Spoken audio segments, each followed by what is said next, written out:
मी जिथे वाढलो मी, नमो कर्मभूमी जे क्याच गावी, पडो देह माझा नमामी नमामी। नमस्कार, मी सायराज दिगंबर निकम। आज शांतता रॅलीनिमित्त क्रांतीचे एक उत्तम उदाहरण मी किसन विराबा यांच्या नेतृत्वाद्वारे सांगणार आहे। राजे चला मी तुम्हाला तुमचा महाराष्ट्र दाखवतो। मराठ्यांची व्यथा अशी जसा वेड्यामध्ये पन्हाळा आहे, 12 महिने 13 तिळकाळा आयुष्यात त्यांच्या उन्हाळा आहे।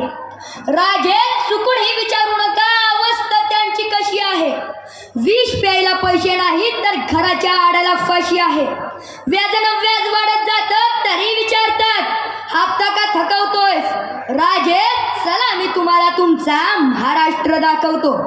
देशप्रेम व स्वातंत्र्य प्राप्ती यांच्या प्रेरणेने लाभलेल्या माणसांनी महाराष्ट्रात एक अलौकिक इतिहास घडवला। अशा